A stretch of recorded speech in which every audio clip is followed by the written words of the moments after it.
Good morning. I am Anil Agarwal, former Chief Manager, Punjab National Bank. So the candidates, those are in reserve list of CRP 9, maybe for clerk, maybe for PO. They are asking again and again, sir, make an analytical video. What is our chance of selection? Now, if we look at the joinings of various banks, now joining is complete in number of banks. Now joining is pending for Central Bank and for Canara Bank and for some candidate in other banks. But more or less joining is over. And if we go by the joining percentage, it may not be more than 60 to 70% of total selected candidates. So the large number of seats are unfilled. But whether these seats will be made available in new selection or in reserve list, it is the choice of the bank. So with certainty, we cannot say whether the entire reserve list will be cleared or these vacancies will go for 2021 selection. But still, the probability of clearance of reserve list is very high, keeping in view high demand in banking. Number of banks, the seats are vacant. They could not be filled, and the reason is very obvious. The same candidate got selected in many posts, but he can only join one post. And even resignations are there. The people, those who have joined in earlier years, many of them has left to join the higher position. I have seen many clerks, they have resigned and went for probation officer or FCI or for other vacancies. So that is also rendering the vacancies. So the number of vacancies in ongoing selection also will improve. That is 2020 IBPS CRP 10 vacancies will go up. There is no doubt about this. Similarly, CRP 9 reserve list, many candidates may get the chance to get the job. And even 2021 also, these vacancies may be available because it depends upon the HRD policy of individual banks. Certain banks may be in emergent requirement of staff. They will take from reserve list. Certain banks may manage with present staff, but they need staff in 2021-22.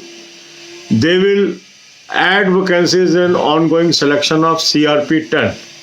But there may be banks, those may be requiring this manpower in 2022-23. So they will add these vacancies in next year vacancies.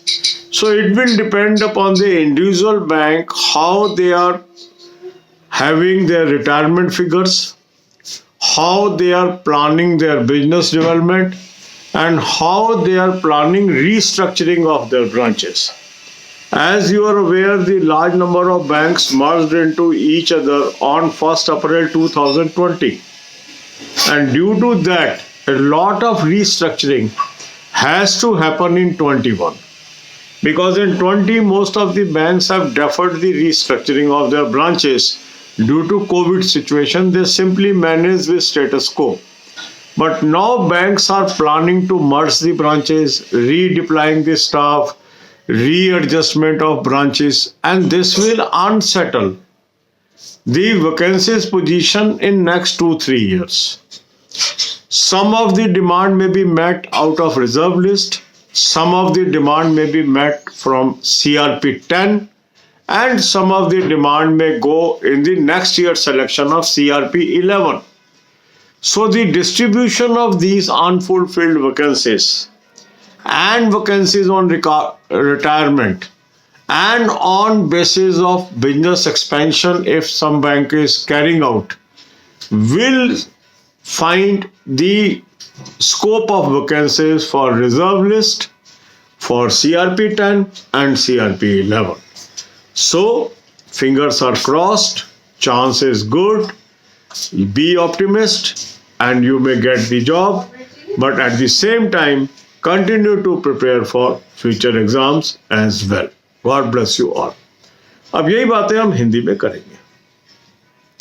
जिन लोगों का CRP 9 में reserve list में है उनकी बार बार demand आ रही है कि sir एक वीडियो बनाओ, एनालिसिस करो, क्या स्थिति है।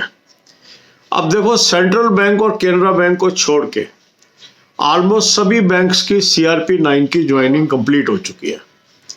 सेंट्रल बैंक की भी फर्स्ट वीक ऑफ जनवरी में ज्वाइनिंग हो जाएगी और केनरा बैंक की भी हम जनवरी में ज्वाइनिंग एक्सपेक्ट कर सकते हैं।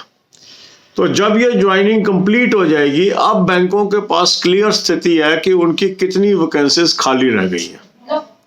जो इनिशियल इंडिकेशंस हैं उसमें यही है कि 60 से 70% सीटें ही फुल हुई हैं, क्योंकि काफी लोगों ने ज्वाइन नहीं किया। उसका रीजन है कि एक एक व्यक्ति का कई कई बैंकों में सिलेक्शन हो गया। किसी का PO में हो गया, साथ में क्लर्क में भी हो गया, साथ में FCI में भी हो गया, किसी का CWC में भी हो गया। तो अब उसमें से वो चूज तो एक ही करेंगे। कुछ का रिजर्व लिस्ट में आ गया था लास्ट ईयर, इस साल में भी सिलेक्शन थी उनकी, वो रिजर्व लिस्ट से ऑलरेडी ज्वाइन कर चुके थे, तो वो CRP 9 में नहीं ज्वाइन किया उन्होंने, CRP 8 की रिजर्व लिस्ट से ज्वाइन कर चुके थे। तो अब बैंक्स ये डिसाइड करेंगे कि जो वैकेंसीज ये बची हैं, इनमें से कितनी तो रिजर्व लिस्ट से लेनी है, कितनी CRP 10 में वैकेंसीज ऐड करनी है और कितनी CRP 11 के लिए जाना है। हर बैंक की अलग अलग कॉल होगी, अलग अलग डिमांड होगी। सेम बैंक की स्टेट वाइज डिमांड भी चेंज हो सकती है। तो यहां से कोई कंक्लूड नहीं कर सकता कि हाँ भाई सारी वैकेंसी रिजर्व लिस्ट की भर जाएंगी या CRP 10 की बढ़ जाएंगी या CRP 11 में आएंगी।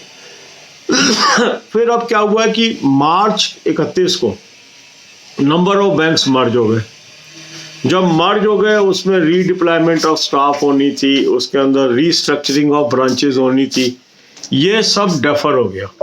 डेफर क्यों हो गया?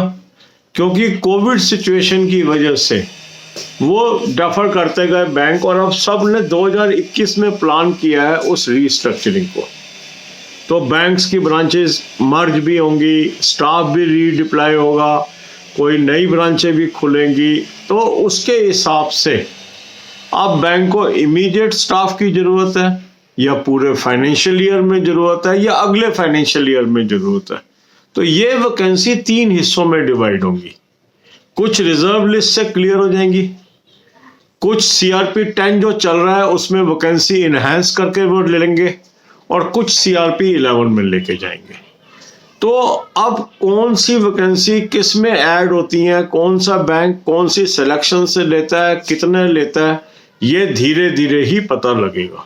हाँ, पर रिजर्व लिस्ट वालों का चांस बहुत अच्छा है कि वो क्लियर हो जाएं, क्योंकि बहुत वैकेंसियां खाली हैं और कई बैंकों को 1 अप्रैल को इमरजेंट रिक्वायरमेंट भी हो सकती है, तो वो रिजर्व लिस्ट से ही लेंगे। जिनको इमरजेंट रिक्वायरमेंट नहीं होगी, पूरे साल में कभी भी जरूरत पड़ सकती है, वो CRP 10 से लेंगे, और जिनको और भी अभी जरूरत नहीं है वो CRP 11 में ऐड करेंगे वैकेंसीज। तो ये एनालिसिस HRD डिपार्टमेंट करता है डिफरेंट बैंक्स का, और ये प्रोसेस चलेगा आपका दिसंबर में भी, जनवरी में भी, कुछ बैंकों में फरवरी के फर्स्ट वीक में भी ये प्रोसेस हो सकता है। तो जैसे जैसे ये प्रोसेस आगे बढ़ेगा इसमें क्लैरिटी आएगी। पर तीनों का अच्छा स्कोप है, रिजर्व लिस्ट वालों का भी अच्छा स्कोप है, CRP 10 में भी वैकेंसी बढ़ने का अच्छा स्कोप है, और CRP 11 में भी वैकेंसीज आने का ठीक ठीक स्कोप है। तो ये तीनों चीजें होंगी, और जैसा लोग कह रहे हैं कैलेंडर IBPS का आएगा कि नहीं आएगा, मेरा अपना मानना है कि बहुत अधिक संभावना है कि जनवरी 16 को ये कैलेंडर आ जाए। अभी CET का कोई विजिबिलिटी नहीं है, क्योंकि अभी साल शुरू भी होने वाला है 21 का, अभी कुछ भी उसमें नहीं हुआ है। तो सितंबर में वो लागू कर पाए, मुझे बहुत डाउट है। पर घोषणा हो रखी है तो हम आउटराइटली उसको ये नहीं कह सकते नहीं होगा।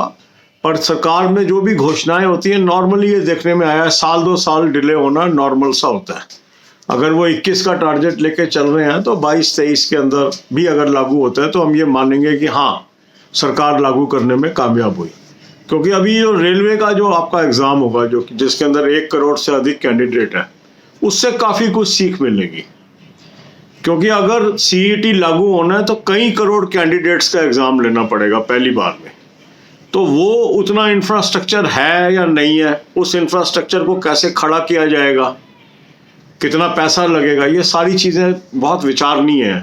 तो इसलिए कोई भी सरकार प्रेजेंट स्ट्रक्चर को गिरा के नए स्ट्रक्चर पे नहीं जाएगी, नए स्ट्रक्चर को खड़ा करेगी। जब वो स्ट्रक्चर खड़ा हो जाएगा उसके बाद पुराने स्ट्रक्चर को छोड़ा जाएगा।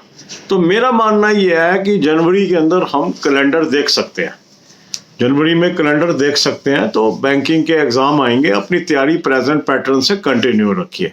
रिजर्व लिस्ट वाले भी होपफुल रहें, पर यह नहीं कि पढ़ाई छोड़ दें, क्योंकि रिजर्व लिस्ट कोई गारंटी नहीं होती है। CRP 10 वाले भी खुश रहें, वैकेंसी बढ़ेंगी, डेफिनेटली बढ़ेंगी, और CRP 11 भी आएगा। तो ये तीनों के लिए मैं बता रहा हूँ। God bless you all.